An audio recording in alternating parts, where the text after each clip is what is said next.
வணக்கங்க. பல அம்மாக்களுக்கு இருக்கிற ஒரு சந்தேகத்தை இந்த வீடியோவில் நம்ம தீர்க்கலாங்க. குழந்தைகளை நான் சில நேரங்களில் திட்டுறேன், அடிச்சிடுறேன், நான் ஒரு நார்சிஸ்டிக் அம்மாவா அப்படின்னு ஒரு சந்தேகம் நிறைய அம்மாக்களுக்கு மனதில் இருக்குதுங்க.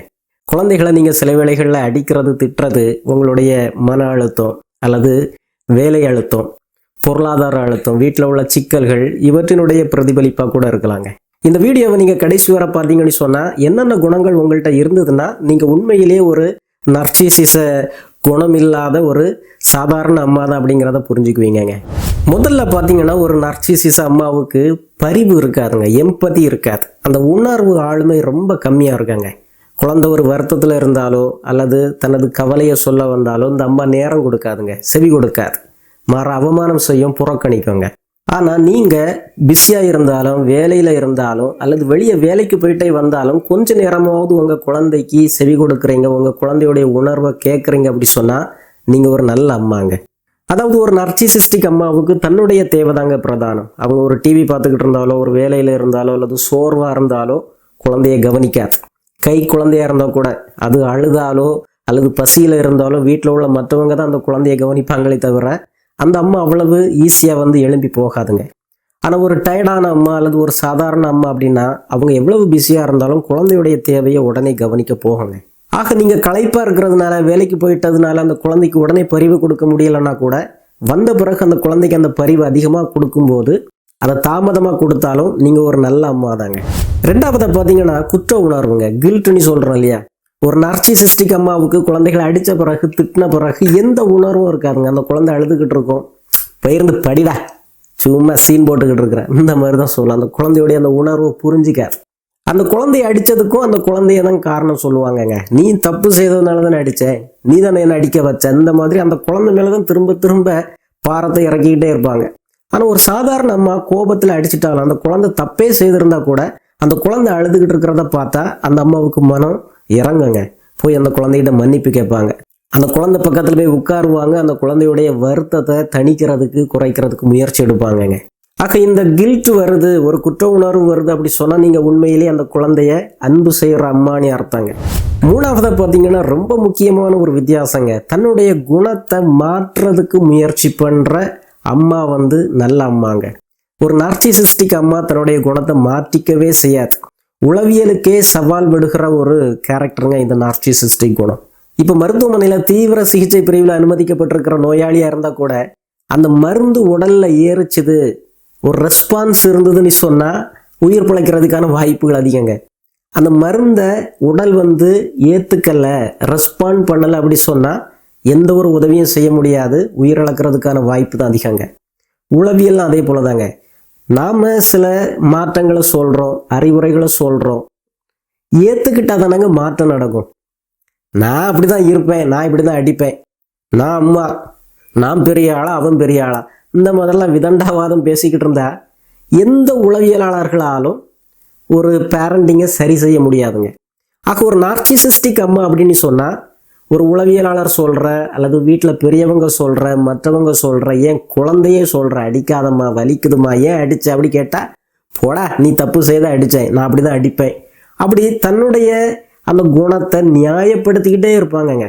ஆனால் ஒரு சாதாரண அம்மா கோபத்தில் அடிச்சிடுது அப்படின்னாலும் பிறகு யோசிக்கங்க, எப்படி இந்த குணத்தை குறைக்கலாம், குழந்தை பாவம் இப்படி அழுதே, குழந்தைக்கும் நமக்கு இருக்கிற உறவு முக்கியமாச்சே, எப்படி சரி செய்யலாம். நீங்கள் இந்த வீடியோவை கவனமாக பார்க்குறீங்கன்னு சொன்னால் நீங்கள் கண்டிப்பாக ஒரு நார்சிஸ்டிக் அம்மாவாக இருக்க முடியாதுங்க.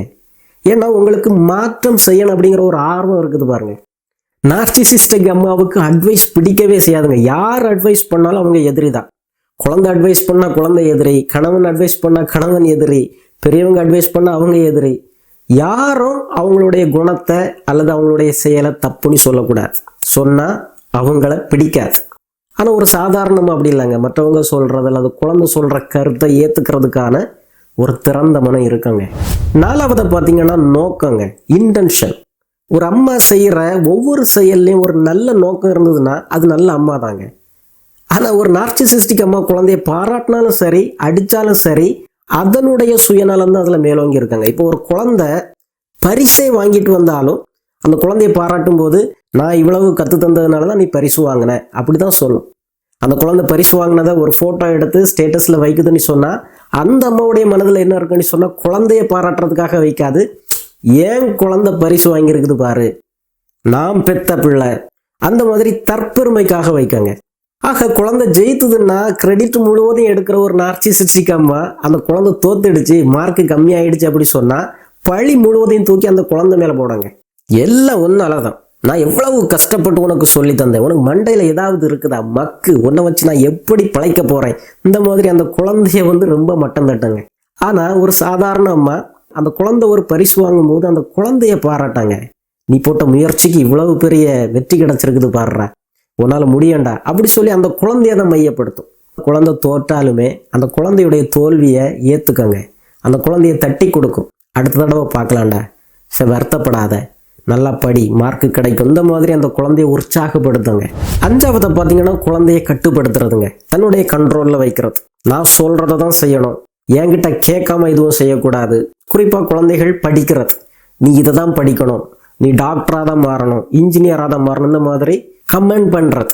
அந்த குழந்தையுடைய கருத்தை ஆர்வத்தை கேட்காம திணிக்கிறது. ஆனால் ஒரு சாதாரண அம்மா குழந்தையுடைய ஆர்வத்தை கேட்கும், உனக்கு என்ன படிக்கணும், உனக்கு என்ன பிடிச்சிருக்குது, அல்லது வழிகாட்டும், இன்னென்ன படித்தா இன்னென்ன வேலைக்கு போகலாம், இந்த மாதிரி வழிகாட்டுறது. வழிகாட்டி அந்த குழந்தை தீர்மானம் எடுக்கிறதுக்கு உதவி செய்யுங்க. ஆறாவதை பார்த்தீங்கன்னா அன்பு காட்டுறதுங்க. ஒரு நார்சிசிஸ்டிக் அம்மா நிபந்தனையோட தான் அன்பு காட்டாங்க. குழந்தை நல்லா இருந்ததுன்னா, நல்லா படிச்சதுன்னா, நான் சொல்கிறதுபடி நடந்ததுன்னா அந்த குழந்தைக்கு அன்பு கொடுப்பேன். ஆனால் எல்லா குழந்தைகளும் அப்படி இருக்கிறது இல்லையே. குறிப்பாக ஒருவேளை ADHD குழந்தையா இருக்குதுன்னு வைங்க, ஆட்டிசம் குழந்தையா இருக்குதுன்னு வைங்க, கற்றல் குறைபாடு உள்ள குழந்தையா இருக்குதுன்னு வைங்க, அந்த குழந்தைய அவமானமாக கருதுவாங்க அந்த அம்மாக்கள். ஆனால் ஒரு சாதாரண அம்மாவுக்கு என் குழந்தைக்கு பலவீனமாக இருக்குது அப்படிங்கிற வருத்தம் இருந்தாலும் அந்த குழந்தைய அவமானம் செய்யாது, புறக்கணிக்காதுங்க, அந்த குழந்தைய ஏற்றுக்கும். ஒரு கை குழந்தை இரவு அழதான் செய்யும், அடம்பிடிக்க தான் செய்யும், அது அந்த குழந்தையோட இயல்பாக ஏற்றுக்கும். ஆனால் ஒரு நார்சிசிஸ்டிக் அம்மாவால் அதை ஏற்றுக்க முடியாது. குழந்தை அழாமல் அடம்பிடிக்காமல் சமத்தாக இருந்தால் தான் நல்ல குழந்தை. அது என்னை டிஸ்டர்ப் பண்ணுது, வேணும்னே என்னை அது தொந்தரவு பண்ணுது அப்படி சொல்லி அந்த குழந்தைகளுடைய குணங்களை வெறுக்க ஆரம்பிப்பாங்கங்க. ஆகவே தான் இந்த நார்சிசிஸ்டிக் அம்மாக்களுக்கு ஒரு குணம் உண்டுங்க. இப்போ 2 குழந்தைகள் இருந்ததுன்னு சொன்னால், மூத்த குழந்தைய பிடிச்சிருந்ததுன்னு சொன்னால் அந்த குழந்தை திருடலாம், அடிக்கலாம், வீட்டில் என்னதும் செய்யலாம், கண்டுக்காது. 2வது குழந்தைய பிடிக்கலை அல்லது 2வது குழந்தை கொஞ்சம் மக்கு அல்லது எதிர்த்து பேசுது, தாயை மதிக்கலை அப்படி சொன்னால் அந்த குழந்தை எது செய்தாலும் தப்புன்னு சொல்லுங்க. ஆக அந்த குழந்தைக்கு ஒரு கவலை வரும், அவனை செய்ய விடுது, என்ன செய்ய விட மாட்டேங்குது. ஆக ஒரு பொதுவான ஒழுக்கம் இருக்காது. என்ன மதிச்சா நீ எதுவும் செய்யலாம், டிவி பார்க்கலாம், மொபைல் வாங்கி தருவேன், பைக் வாங்கி தருவேன், இந்த மாதிரி அது ஏற்றி விடும். ஆனால் என்ன மதிக்கலை, எதிர்த்தீங்கன்னு சொன்னால் உங்களுக்கு ஒன்றும் கிடைக்காது. ஆனால் இந்த பக்கம் பார்த்தீங்கன்னு சொன்னால், நீங்கள் ஒரு நல்ல அம்மாவாக இருந்தீங்கன்னு சொன்னால், ஆண் குழந்தையாக இருந்தாலும் சரி, பெண் குழந்தையாக இருந்தாலும் சரி, 2 குழந்தைகள் இருந்தாங்கன்னு சொன்னால் 2 பேருக்கும் கட்டுப்பாடு ஒழுக்கம் பொதுவானதாக இருக்கும். 7வது பார்த்தீங்கன்னா நிலைத்த தன்மைங்க. ஒரே மாதிரி குழந்தைகளை வழி நடத்துறது நார்சிசிஸ்டிக் அம்மாக்கள்கிட்ட இருக்காது. ஒரு நேரம் அரக்கி போல இருப்பாங்கங்க, சில நேரங்களில் தேவதை போல இருப்பாங்க. அது அவங்களுடைய மூடை பொறுத்து. அவங்க நல்ல குணத்தில் இருந்தாங்கன்னு சொன்னால், மகிழ்ச்சியாக இருந்தாங்கன்னு சொன்னால் குழந்தைய அப்படியே கட்டவிழ்த்து விடுவாங்க.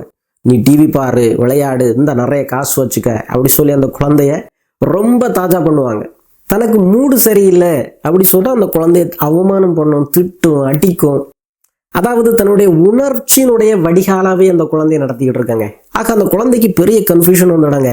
அம்மா எப்போ என்ன அடிப்பாங்க, எப்போ அரவணைப்பாங்க தெரியாது. வீட்டில் என்ன நடக்கும் அப்படிங்கிறத அந்த குழந்தையால கணிக்கவே முடியாதுங்க. ஆனால் இந்த பக்கம் பார்த்தீங்கன்னு சொன்னால், நீங்கள் ஒரு நல்ல அம்மாவாக இருந்தீங்கன்னு சொன்னால் ஒழுக்கம் கட்டுப்பாடு முக்கியமாக இருக்காங்க. அம்மா மகிழ்ச்சியாக இருந்தாலும் சரி, அல்லது கவலையில் அல்லது கோபத்தில் இருந்தாலும் சரி, முக்கியமான விதிகளை வீட்டில் மாற்றாதுங்க. குறிப்பாக அம்மா ஜாலியாக இருந்த உடனே ரொம்ப நேரம் ஒன்றும் டிவி பார்க்க விடாது, உடனே ஒன்றும் மொபைல் கொடுக்காது. ஆக இந்த அம்மா கையில் வளர்கிற குழந்தைகள் சின்ன வயதுலேருந்தே கற்றுக்கங்க. நம்ம வீட்டில் இதுதான் ஒழுக்கம், காலையில் என்னென்ன செய்யணும், மத்தியானம் இது செய்யணும், நைட்டு இது செய்யணும் அப்படிங்கிற ஒரு ஒழுங்குமுறையை வீட்டில் அது எஸ்டாப்ளிஷ் பண்ணி வச்சுருக்காங்க. அடுத்ததாக பார்த்தீங்கன்னா சுதந்திரங்க. ஒரு நார்சிசிஸ்டிக் அம்மா குழந்தைக்கு எந்த வகையிலும் சுதந்திரம் கொடுக்காது. விளையாட போட்டாமான்னு கேட்டாலும் அல்லது எனக்கு கொஞ்சம் காசு கொடுமான்னு கேட்டாலும் நோ தான் வந்துக்கிட்டே இருக்கும். அந்த குழந்தை திரும்ப திரும்ப தாஜா பண்ணிக்கிட்டே இருக்கணும், கேட்டுக்கிட்டே இருக்கணும், கெஞ்சிக்கிட்டே இருக்கணும். அந்த குழந்தை நல்லா படிக்கிற குழந்தையா இருந்தாலும், அந்த குழந்தை நல்லா வீட்டு வேலை செய்கிற குழந்தையா இருந்தாலும் சலுகைகள் கொடுக்குறதுல கஞ்சத்தனம் அதிகமாக இருக்காங்க. அந்த அம்மாவுக்கு விருப்பம் இருந்தால் தான் கொடுக்கும். மற்றபடி அந்த குழந்தை தானாக டிமாண்ட் பண்ணி ஒரு சுதந்திரத்தையும் அந்த அம்மாவிட்ட இருந்து எடுத்துக்க முடியாது. இந்த அம்மா அப்படி இல்லைங்க. கட்டுப்பாடு இருக்கும், ஆனால் சுதந்திரத்தோடு கூடிய கட்டுப்பாடு இருக்கும். விளையாட போறியா, சரி போ, மதியானம் சாப்பாட்டுக்கு முன்னால் சரியான நேரத்துக்கு திரும்ப வரணும். சைக்கிள் ஓட்டுறியா, மெதுவாக ஓட்டணும். ஆக நோ சொல்கிறதுக்கு பதிலாக இப்படி செய் அப்படி சொல்லி கற்றுக் கொடுக்கங்க. அடுத்ததாக பார்த்தீங்கன்னா குழந்தைகள் மனதில் அம்மாக்கள் கொடுக்குற தாக்கங்க. ஒரு நார்சிசிஸ்டிக் அம்மா குழந்தைக்கு மனதில் கொடுக்குற தாக்கம் வாழ்நாள் முழுவதும் தொடருங்க. எங்களெல்லாம் அடித்து தானே வளர்த்தாங்க அப்படி சொல்லுவீங்க. உங்கள் அம்மா அப்பா கண்டிப்பாக அடித்த பிறகு உங்கள்கிட்ட பாசமாக இருந்திருப்பாங்க, அதை ரிப்பேர் பண்ணியிருப்பாங்கங்க. ஒரு நார்சிசிஸ்டிக் அம்மா குழந்தைய அடிச்சுக்கிட்டு திட்டிக்கிட்டு அவமானம் செய்துக்கிட்டு அப்படியே போட்டுடுறதுனால, அப்படியே விட்டுறதுனால அந்த காயம் ஆழமாக அந்த குழந்தையுடைய மனதில் தங்கிடாங்க. ஆக ஒரு நார்சிசிஸ்டிக் அம்மா கையில் வளர்கிற குழந்தைக்கு தாழ்வு மனம் அதிகமாக இருக்குங்க. பயம் இருக்கும், பதட்டம் இருக்கும். வீடு அப்படின்னாலே அந்த குழந்தைகளுக்கு ஒரு நரகம் போல இருக்குங்க. அதனால தான் பல நேரங்கள் அம்மா அடித்தாலும் சரி வெளியே சுத்த போயிடும் அப்படி சொல்லிட்டு வீட்டை விட்டு வெளியே போயிடுவாங்க. உள்ளே இருந்ததுன்னு சொன்னால் அந்த அம்மாவுக்கும் அந்த குழந்தைகளுக்கும் பொருந்தி போகவே செய்யாது. ஆனால் ஒரு சாதாரண அம்மா கோபத்தில் அல்லது எரிச்சல் அந்த குழந்தைகளை திட்டும், அடிக்கும். ஆனால் பிறகு போய் ரிப்பேர் பண்ணுவாங்க. அந்த உறவை சரி பண்ணுறதுனால அந்த குழந்தைகளுக்கு அம்மா மேலே ஒரு பெரிய கோபம் நீண்ட நாள்களுக்கு தங்காதுங்க. குழந்தைங்க மன்னிக்கிறதுல கெட்டிக்காரங்க. நம்ம ஒரு மன்னிப்பு கேட்டோன்னு சொன்ன அந்த குழந்தைகள் கண்டிப்பாக நம்மளை அரவணைச்சிக்கோங்க. கடைசியை பார்த்தீங்கன்னா குழந்தைகள் அவமானம் செய்கிறதுங்க. எதுக்கு எடுத்தாலும் குழந்தைய அவமானம் செய்கிறது. இது எப்போ பாரு அழுதுகிட்டே இருக்குது.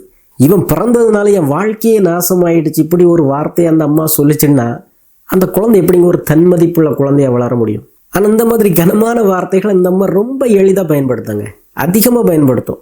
ஆனால் கோபத்தில் எரிச்சலில் ஒரு நல்ல அம்மா குழந்தைய திட்டாலும் அவமானம் செய்தாலும் அதை ரிப்பேர் பண்ணுங்க. ஆக நீங்கள் கண்டிப்பாக ஒரு நார்சிசிஸ்டிக் அம்மா இல்லை அப்படின்னு புரிஞ்சுதுன்னா இன்னும் பெட்டரான அம்மாவை மாறன்னு சொன்னால் ஒரு நாளைக்கு 10 நிமிடமாவது உங்கள் குழந்தைகிட்ட அந்யோன்யமாக அன்பா பாசமாக பேசுங்க. ரொம்ப முக்கியம். உங்கள் குழந்தைகளை எக்காரணம் கொண்டு மற்ற குழந்தைகளோட ஒப்பிடாதுங்க. அடிச்சிட்டீங்க திட்டிட்டீங்க அப்படின்னா உடனே மன்னிப்பு கேளுங்க. அந்த முறிந்து போன உறவை ரிப்பேர் பண்ணிடுங்க. அப்புறம் ரொம்ப ரொம்ப முக்கியம், உங்களுடைய எமோஷனை கவனிச்சுக்கிட்டே இருக்கணும். எப்போ உங்களுக்கு கோபமாக இருக்குது, எப்போ ஒரு எரிச்சலாக இருக்குது அப்படின்னா அந்த நேரத்தில் உங்கள் குழந்தைகளை அடிக்கக்கூடாது அப்படிங்கிறதுல கவனமாக இருக்கணுங்க. அந்த விழிப்புணர்வு இருந்ததுனாலே குழந்தைகளை அதிகமாக காயப்படுத்த மாட்டீங்க. ஆக இந்த வீடியோ உங்களுக்கு பயனுள்ளதாக இருந்ததுன்னு சொன்னால் மற்ற அம்மாக்களுக்கு அனுப்பி கொடுங்க. இன்னொரு அருமையான வீடியோவில் விரைவில் சந்திப்போம். நன்றி.